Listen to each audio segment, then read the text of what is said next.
Welcome to our weekly High Rock video.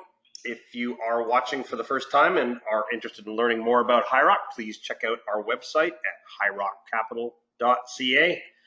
I am Scott Tomlinson, and joining me is my partner and colleague and the founder of High Rock, Paul Tepsich. What we like to do each week is talk about our three models and any important updates with them or what we're seeing happening in financial markets, the global economy, and the world of wealth management, and what we think might be important, but not necessarily mainstream or front page news. So, Paul, anything new and important that you want to throw at our clients with regard to our models? Yeah, not for a lot of existing clients. We haven't done a whole bunch in the past week. For some newer clients, we did add some government bonds across the entire yield curve, sort of from the 3-year, the 10-year, and the 30-year area. So we took advantage of rising rates and lower prices to do some buying for these newer clients. And we added a couple of positions in a couple stocks, again, really just for newer clients. So not a lot of changes anywhere, Scott. Okay. Just briefly, I know that we've been positioned to with our fixed income portfolio to be a little bit longer in duration, and you had started to take some of the longer positions or take a few, one of them or off. What is our duration at this particular point in time, approximately, in that fixed income? Well, it's a fair bit shorter than it was. I don't know the exact number off the top of my head right now in modified duration terms, but that won't mean a lot to our listeners. But we did quite a while ago, as you mentioned, sell down some 30-year paper and bought some 10-year paper, so we came inside the curve a fair bit. But our duration is actually reasonably short right now, because a lot of our corporate debt is actually very short duration. Again, it might not mean a lot to people, but it's in the 3-year area on most or all of our high yield bonds. Well, actually not all, most are very short duration. And we also, as we said in the past, we've bought some 2-year U.S. Treasuries for our U.S. dollar cash. So it's a cash or cash equivalent. And that rolls down the curve very quickly, as everybody, as you can imagine. So we're moving inside the curve right now. And I think if you extrapolate our economic view, there may be 1 or 2 more rate rises from both the Bank of Canada and the U.S. Federal Reserve Board.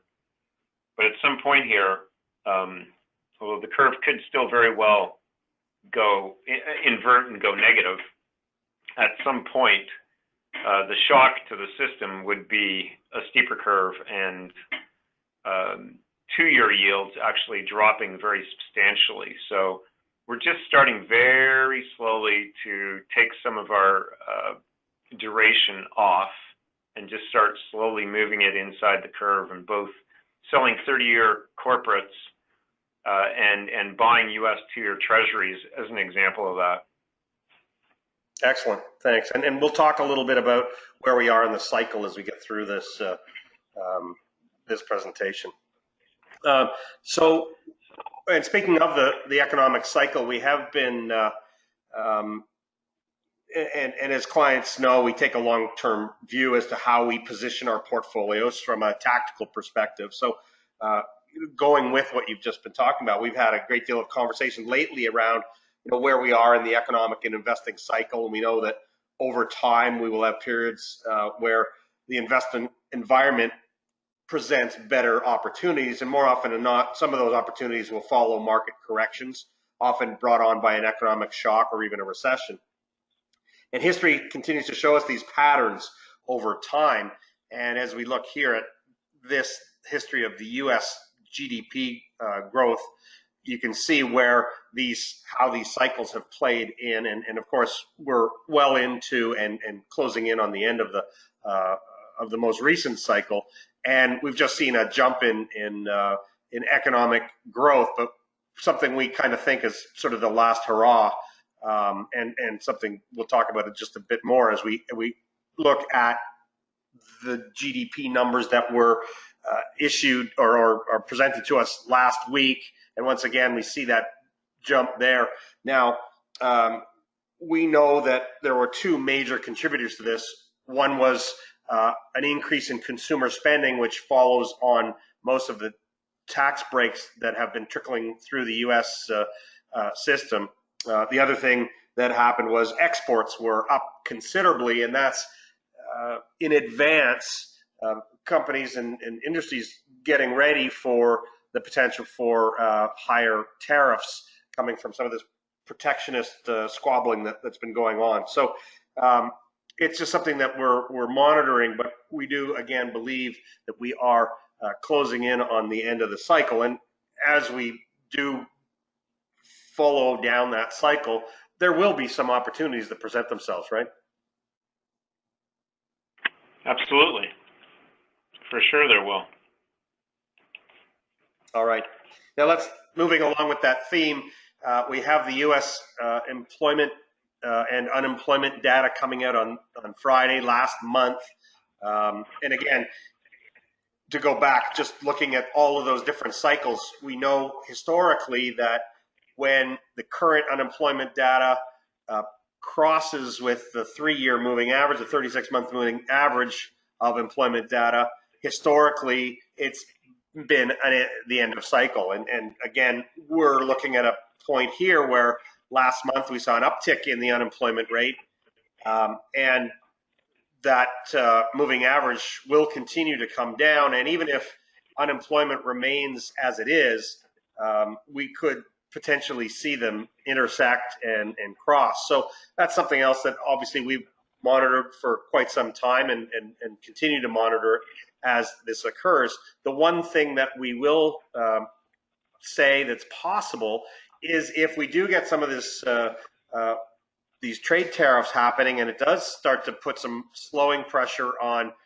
certain U.S. industries, and they start to lay people off, we could see the unemployment rate rise, perhaps more quickly than anticipated. So it's certainly something we're keeping an eye on. But again, it's end of cycle type of stuff, and it plays into our thesis that we are at the end of the cycle. Anything to add, Paul? No, but that's a really good chart, and the way you've laid it out in the far right, bottom right. You know, this unemployment rate, even if it ticks along, you know, at the 4%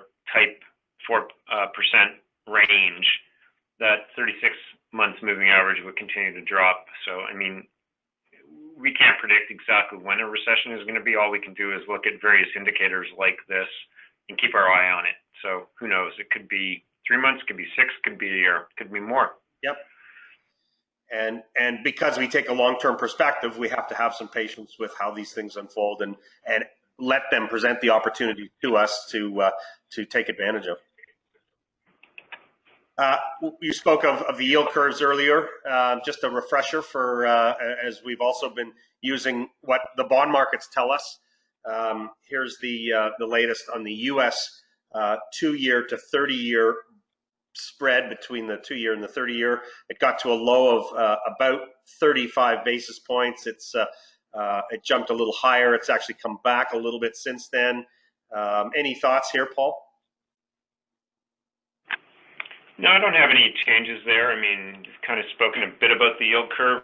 Our view, again, another recession indicator that we look at. We don't have up today, but looking at previous recessions, and the press is all talking about it now. If you listen or watch CNBC, Bloomberg, et cetera, how the yield curve is inverting, and not just the 2s, 30s, but various parts of the yield curve as well. If you look at 2s, 10s, or 5s, 10s, 7s, 10s, et cetera, they're all getting more and more flatter and becoming more and more inverted, and they are not negative yet, obviously, but I'll tell you, like 7s, 10s, 7-year to 10-year is getting pretty darn close.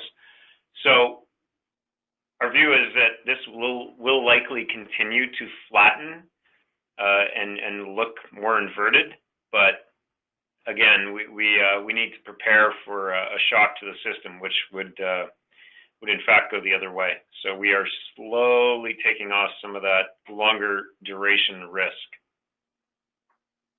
And here's the Canadian view of similar situation.